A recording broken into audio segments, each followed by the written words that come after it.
미국 대선 판이 뒤집히는 걸까요? 미국 대선 관련 내용 민정훈 국립외교원 교수와 함께 짚어보도록 하겠습니다. 어서 오세요. 네, 안녕하세요. 네. 지금 미국에서 나오는 여론조사 결과 보면 엎치락 뒤치락 하는 것 같은데 트럼프가 아직은 우위라는 분석이 더 많은 것 같긴 한데 지금 뒤집힐 수 있다고 보십니까? 그렇습니다.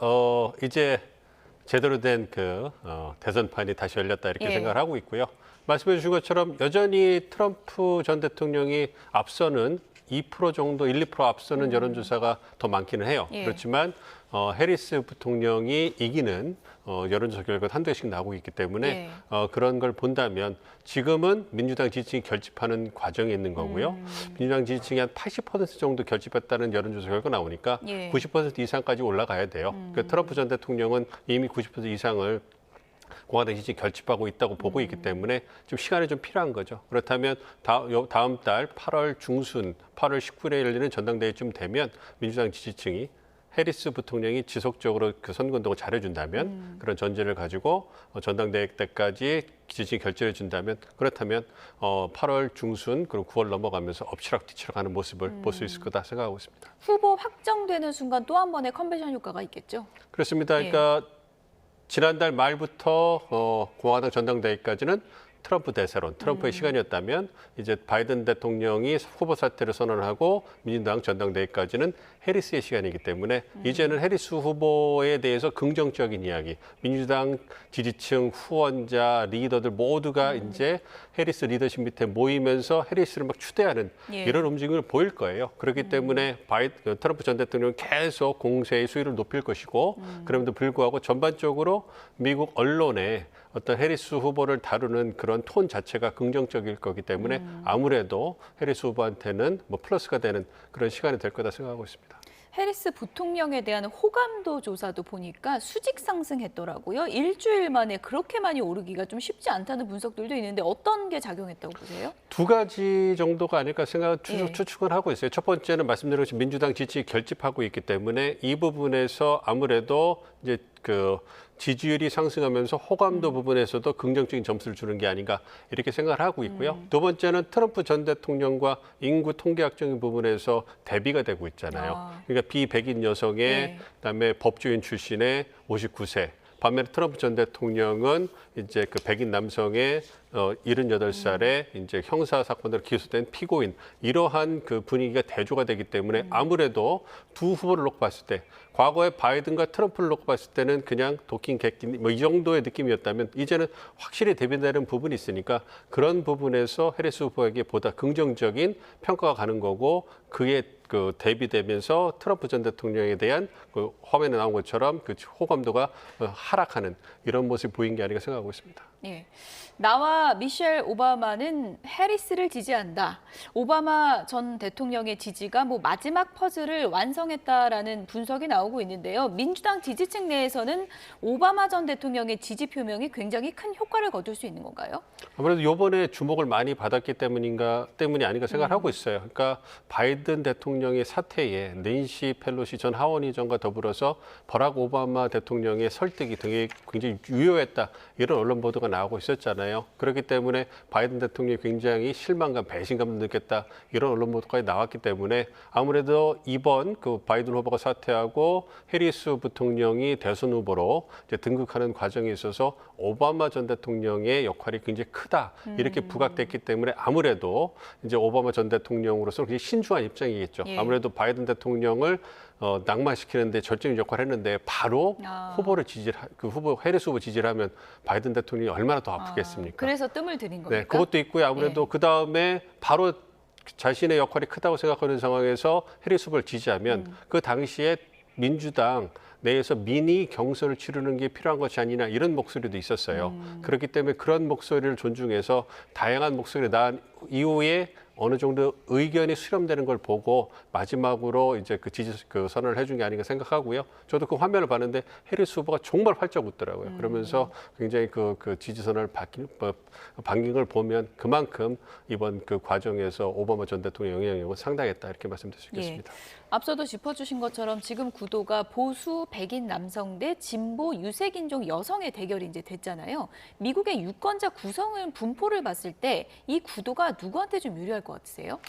이게 아무래도 인구 구성만 본다면 트럼프 전 대통령이 유리하겠죠. 왜냐하면 백인 인구가 감소하고 있는 추세긴 합니다만 투표를 할 수 있는 건 미국 시민권자들만 할 수 있는 거거든요. 그러니까 백인 유권자 같은 경우 최소 65%가 투표를 할 수 있고 흑인 같은 경우는 13, 14%, 그다음에 라티노랑 히스패닉 같은 경우도 11, 12% 정도 밖에 되지 않고 에이시아는 5% 정도밖에 되지 않아요. 그렇군요. 그걸 고려하면은 트럼프 전 대통령이 유리하다고 단순하게 얘기할 수 있는데 문제는 백인 유권자들 중에서도 정치 성향이 갈리잖아요. 물론 백인 유권자들은 공화당을 좀 더 지지한다, 55에서 60% 정도 지지한다는 연구 결과가 있습니다만 그럼에도 불구하고 다양하게 나뉘기 때문에 어느 후보에게 보다 더 유리하다 이렇게 말씀드릴 수는 없고요. 어쨌든 민주당과 공화당을 지지하는 비율이 거의 동등하게 35% 정도로 나눠져 있기 때문에 이제 향후 남은 캠페인 기간 동안에 누가 더 유권자 표심을 자극할 수 있는 리더의 모습을 보여줄 건가 이게 관건이라고 생각하고 있습니다. 해리스 상승세가 아무래도 트럼프 전 대통령이 보기에도 심상치가 않았던 것 같습니다. 해리스 부통령에 대한 공세를 강화하고 있는데요. 어떤 얘기를 했는지 들어보시죠. Kamala Harris's deadly destruction of America's borders is completely and totally disqualifying for her to be president. She has no clue. She has no clue. She's evil. Been the ultra-liberal driving force behind every single Biden catastrophe. She is a radical left lunatic who will destroy our country. 네, 악마, 미치광이 뭐 이런 단어까지 나왔습니다. 피격 사건 이후에 트럼프 달라졌다 그랬었는데 지금 들어보면 안 달라진 것 같은데요. 유세 시즌이 다시 돌아온 거죠. 그리고 이제 또 트럼프 전 대통령이 아무래도 대세론이었기 때문에 바이든 대통령에 대해서 굉장히 편안하게 통합 이런 모습을 보여주는데 해리스 부통령이 확 지지율이 상승하면서 자신의 어떤 강력한 경쟁자로 떠오르으니까 견제를 해야 되겠죠. 그리고 개인적으로 이렇게 관심을 받기 좋아하시는 분이 있는데 모든 관심이 해리스한테 가 있잖아요. 그러니까 굉장히 불편하셨을 겁니다. 그래서 공격을 하고 있는데 두 가지 측면을 보시면 될 것 같아요. 첫 번째는 이민 문제, 남국경 문제 막 얘기하면서 막 이불이라고 막 악마라고 얘기하잖아요. 예. 이거는 뭐냐면 바이든 행정부의 2인자라는 거예요. 그러니까 바이든 행정부의 실정을 부각하는 것이 트럼프 전 대통령의 이번 캠페인의 가장 중요한 프레임인데 그 부분에서 해리스 부통령도 바이든 행정부 2인자이기 때문에 바이든과 똑같이 최악의 후보다 이렇게 낙인을 찍는 거고요. 두 번째는 급진적인 진보주의자, 그래서 굉장히 좌파, 마르크스주의자 이렇게 강조하잖아요. 이걸 통해 가지고 해리스 부통령이 갖고 있는 정책적인 지향점이 바이든보다 더 급진적이라는 거예요. 좌파 성향이기 때문에 이 부분을 강조하면서 아무래도 지지층을 결집하는 이런 모습을 보이고 있습니다. 예, 트럼프 전 대통령뿐만 아니라 러닝메이트죠. 벤스 부통령 후보도 굉장히 막말을 쏟아내고 있습니다. 해리스를 향해서 자식 없는 여성 뭐 이렇게 얘기를 했다 지금 역풍이 불고 있는 것 같은데 그래서 뭐 아군이냐 적군이냐 그걸 모르겠다 뭐 이런 비판까지 나오고 있던데 이건 뭐 여성들 뭉치게 할 요인이 되지 않겠습니까? 그렇습니다. 아무래도 이번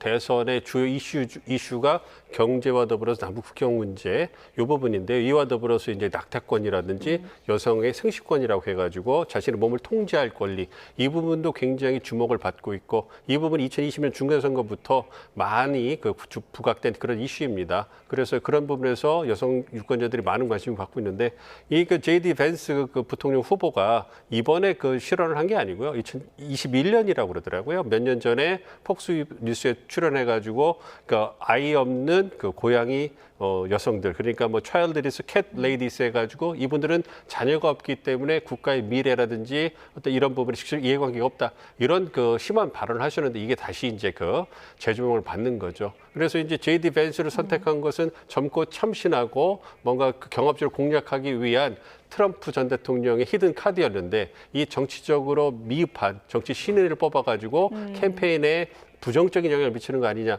이러한 공화당 내에서 비판의 목소리가 벌써 나오고 있다고 합니다. 그렇기 때문에 이 벤스 부통령 후보가 남은 대선 캠페인 기간 동안에 어떻게 좀 진중하고 또 중도적인 성향을 보여줄까 이런 부분이 관심을 받을 거라고 생각합니다. 트럼프 전 대통령이 워낙 불같은 성격이 있다 보니까 그냥 바꿔버릴 거다 뭐 이런 전망도 있던데요. 그럴 가능성은 없다고 보세요? 가능성을 완전히 배제할 수 없습니다만 그렇게 될 경우에 가져올 혼란이 굉장히 크겠죠. 그러면 왜 이런 선택할 수밖에 없었느냐라는 질문을 받게 됐을 때 대선 패배. 결국은 그 얘기는 뭐냐면 가능성 때문에 바꿨다 이런 추측이 나올 거고 이것은 트럼프 전 대통령이 잘못된 선택을 했다. 실수를 했다는 걸 인정하는 거기 때문에 아무래도 단기간 동안에 어떤 공화당 지지층을 결집시키고 표심을 확대해 나가는 데는 부정적으로 작용할 수밖에 없는 것이죠. 그래서 후보를 갖다가 교체할 가능성을 완전히 배제할 수는 없지만 제 개인적인 생각으로는 그냥 그 벤스 부통령을 끌고 가면서 이제 보다 더 긍정적인 메시지, 자신의 선거운동에 도움되는 방향으로 활용하지 않을까 생각하고 있습니다. 네. 박빙으로 치닫고 있는 미국 대선 이제 100일도 남지 않은 상황인데요. 교수님 마지막 질문으로요. 이제 마지막 남은 변수들이 뭐가 있는가? 아무래도 지금 다음 TV 토론을 최대 변수로 꼽는 시각이 많던데요. 어떤 점에서 그럴까요?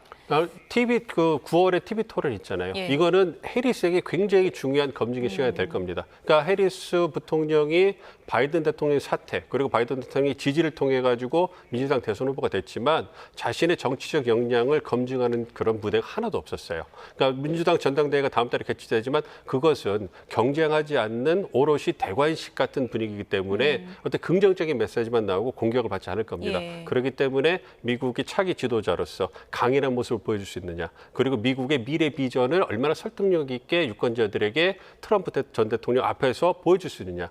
그래서 트럼프라는 강력한 적에 맞서서 얼마만큼 대선 후보로서 영향을 보여줄 수 있느냐. 이거를 최초로 검증하는 무대이기 때문에 유권자들이 많은 관심을 갖고 있을 거고요. 그래서 거기에서 얼마만큼의 어떤 성과, 제대로 된 퍼포먼스를 보여주느냐. 이것은 향후 해리스 후보에 대해서 유권자들이 표심을 결정하는데 상당한 영향력을 발휘할 거라고 생각하고 있습니다. TV 토론이 본격적인 검증 시험대가 되겠네요.